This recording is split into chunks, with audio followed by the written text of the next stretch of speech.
নামি দামি কোনো মশলার ব্যবহার ছাড়াই যারা একদম অথেন্টিক কালাভুনার রেসিপিটি খুঁজছেন তারা একদম ঠিক ভিডিওতেই ক্লিক করেছেন। আজকে আমি সবচেয়ে সহজ এবং অথেন্টিক কালাভুনার রেসিপিটি আপনাদের মাঝে শেয়ার করব। আসসালামু আলাইকুম everyone, welcome back to my channel. গরুর মাংসের যত আইটেম রয়েছে আমার মনে হয় কালাভুনাটা সবার কাছে বেশি পছন্দের। তবে অনেকে এই রান্নাটা ঝামেলার মনে করে বা অনেক বাড়তি মশলার ব্যবহারের কারণে রান্না করতে চায় না। তবে আমি আজকে একদম ঘরোয়া মশলায় এবং খুবই সহজভাবে কালাভুনার রেসিপিটি আপনাদের মাঝে শেয়ার করেছি। চলুন কথা না বাড়িয়ে ঝটপট রেসিপিটি দেখে নিই। বিসমিল্লাহ। কালাভুনা বানানোর জন্য এখানে আমি 1.5 কেজি গরুর মাংস নিয়েছি। হাড় চর্বি সব কিছু সহ মাংস নিয়েছি, এতে করে রান্নাটা অনেক বেশি মজা হবে। মাংসগুলোকে খুব বেশি ছোট করেও কেটে নিইনি, আবার অনেক বেশি বড় করেও নিইনি, রেগুলার কাট করে নিয়েছি। দিয়ে দিচ্ছি 2 টেবিল চামচ আদা বাটা, 2 টেবিল চামচ রসুন বাটা, 1.5 টেবিল চামচ জিরার গুঁড়া, 1.5 টেবিল চামচ ধনিয়া গুঁড়া, 2 টেবিল চামচ মরিচের গুঁড়া, 1 চামচ হলুদের গুঁড়া, 1 চামচ গরম মশলার গুঁড়া, 1 চামচ কালো গোলমরিচের গুঁড়া। এবার দিয়ে দিচ্ছি 1.5 চামচ রাঁধুনি গুঁড়া। এই রাঁধুনি গুঁড়াই কিন্তু কালাভুনার মূল ইনগ্রিডিয়েন্টস। রাঁধুনি গুঁড়া ছাড়া কালাভুনার অথেন্টিক স্বাদ বা টেস্ট কখনোই আসবে না। এই রাঁধুনি কিন্তু আবার অনেকেই চেনে না। রাঁধুনি নামে যে ব্র্যান্ড আছে এটা কিন্তু ওই রাঁধুনি না, এটা এক প্রকার মশলা, এটার নামই রাঁধুনি। আপনারা যে কোনো বড় গরম মশলার দোকানে এই মশলাটা পেয়ে যাবেন। আরও দিচ্ছি স্বাদমতো লবণ, অর্থাৎ 1 চামচ পরিমাণে। দিয়ে দিচ্ছি 1 কাপ পেঁয়াজ কুচি, হাফ কাপ পেঁয়াজ বেরেস্তা। অবশ্যই এখানে পেঁয়াজ বেরেস্তাটা দেওয়ার চেষ্টা করবেন। মিক্সিং বোলটা আমার এখানে ছোট হয়ে গিয়েছে, এর মধ্যে মাংসগুলো মেখে নেওয়া যাবে না, সো আমি যে পাত্রে রান্না করব ওই পাত্রে মশলাসহ মাংসগুলো নিয়ে নিচ্ছি। এবার দিচ্ছি হাফ কাপ সরিষার তেল। কালাভুনা কিন্তু অবশ্যই সরিষার তেল দিয়ে রান্না করতে হয়।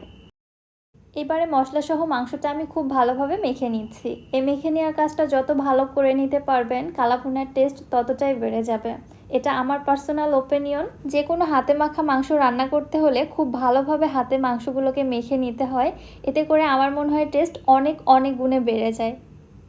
প্রায় 4 থেকে 5 মিনিট সময় নিয়ে মাংস এবং মশলা খুব ভালোভাবে মেখে নিয়েছি, মাশাআল্লাহ। এখনই কিন্তু মাংসটা অনেক বেশি লোভনীয় লাগছে। এবার একটি ঢাকনা দিয়ে ঢেকে মাংসটিকে ম্যারিনেট হতে রেখে দিব আধা ঘন্টা থেকে 1 ঘন্টা পর্যন্ত। এই রেস্টিং টাইমটা অবশ্যই দিবেন, এতে করে কালাভুনার টেস্ট কিন্তু অনেকাংশে বেড়ে যায়। অথেন্টিক কালাভুনা এভাবে ম্যারিনেট করে রেখেই কিন্তু রান্না করতে হয়। যদি হাতে সময় না থাকে সেটা হচ্ছে আলাদা ব্যাপার। প্রায় 1 ঘন্টা ম্যারিনেট করে রাখার পর এবার মাংসতে আমি গরম মশলা দিয়ে দিব। প্রথমেই নিয়ে নিচ্ছি প্রায় 8 থেকে 10টি সাদা এলাচ। এলাচের মুখগুলো অবশ্যই ফেটে দিতে হবে। 3টি বড় কালো এলাচ, এগুলোর মুখগুলো আমি ফেটে দিয়েছি।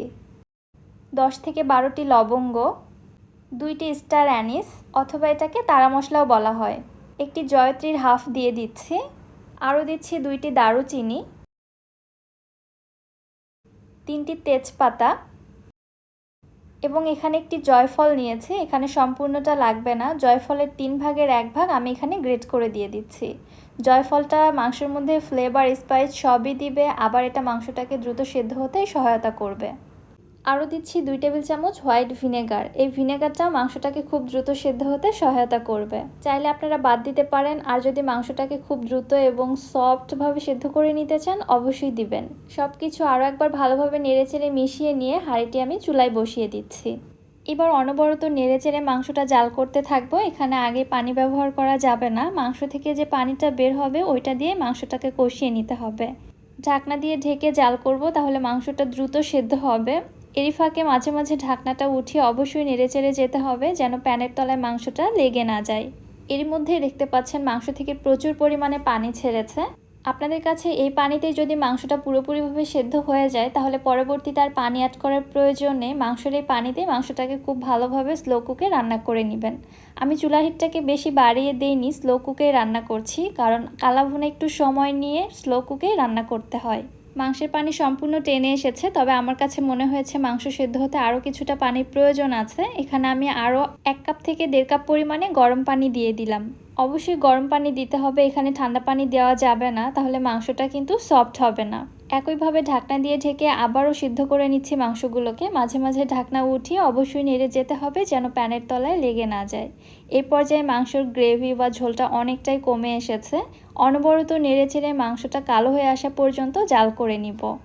এদিক ওদিক না তাকিয়ে একদম অনবরত নেড়েচেড়ে জাল করতে থাকতে হবে। মাংসের মশলা এবং মাংস যেন কোনোভাবে পুড়ে না যায়, তাহলে কিন্তু সেটা আর কালা ভুনা হবে না।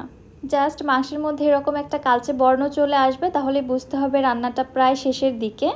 এবারে কালা ভুনায় বাগার দিতে হবে। চুলা একটি প্যানে নিয়ে নিচ্ছি হাফ কাপ সরিষার তেল। আমি আবারও বলছি, কালা ভুনা কিন্তু সম্পূর্ণ সরিষার তেলেই রান্না হয়।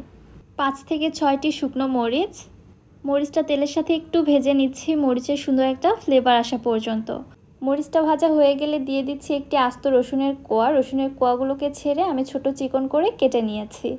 এগুলো কিছুক্ষণ ভেজে নিচ্ছি রসুনের কাঁচা স্মেলটা চলে গিয়ে রোস্টেড একটা ফ্লেভার আসা পর্যন্ত। এবারে দিয়ে দিচ্ছি একটি পেঁয়াজ। পেঁয়াজের পাপড়িগুলোকে খুলে আমি এভাবে কেটে নিয়েছি। এবার সব কিছু প্রায় 30 থেকে 40 সেকেন্ডের মতো ভেজে নিয়ে এগুলোকে আমি সরাসরি মাংসের মধ্যে ঢেলে দিচ্ছি। বাগারটি মাংসের মধ্যে দেওয়ার পর সঙ্গে সঙ্গে ঢাকনা দিয়ে হাঁড়িটি ঢেকে দিচ্ছি। বাগারের ফ্লেভারটা যেন মাংসের মধ্যে খুব ভালোভাবে পৌঁছাতে পারে, ফ্লেভারটা যেন বাইরে না বের হয়। কিছুক্ষণ পর ঢাকনাটা উঠিয়ে মাংসের সঙ্গে সব কিছু নেড়েচেড়ে ভালোভাবে মিশিয়ে নিচ্ছি। ব্যাস, আমাদের কালা ভুনা রান্না টোটালি রেডি। এবার শুধু গরম গরম কালা ভুনা পরিবেশন করার পালা। মাশাআল্লাহ, কত বেশি লোভনীয় হয়েছে তাই না? এরকম কালা ভুনা যার সামনে আপনি সার্ভ করবেন সে তো পুরাই ফিদা হয়ে যাবে। আর এই রেসিপিটি এত বেশি পারফেক্ট, এত মজা হয় খেতে, আপনি একবার যাকে রান্না করে খাওয়াবেন সে আপনার প্রশংসা সারা জীবন করতে থাকবে। কালা ভুনার মাংসটা দেখতেই পেয়েছেন কত বেশি সফট এবং জুসি হয়েছে। মাংস ভেজে কিন্তু একদমই করকরে হয়ে যায়নি। এটাই কিন্তু অথেন্টিক কালা ভুনার আসল সাইন। মাংসের কালারটা দেখতে কালো হবে বা ভাজা ভাজা মনে হবে, কিন্তু মাংসগুলো ভেতর থেকে একদম সফট এবং জুসি থাকবে। আশা করছি রেসিপিটা আপনাদের কাছে ভালো লেগেছে। রেসিপি কেমন লাগলো অবশ্যই আমাকে কমেন্ট করে জানাতে ভুলবেন না। ভিডিও ভালো লাগলে যারা আমার ইউটিউব চ্যানেল থেকে ভিডিওটি দেখছেন চ্যানেলটি সাবস্ক্রাইব করে দিবেন, এবং যারা ফেসবুক পেজ থেকে দেখছেন পেজটিতে একটি ফলো দিয়ে দিবেন। আজকের মতো বিদায় নিচ্ছি। আল্লাহ হাফেজ।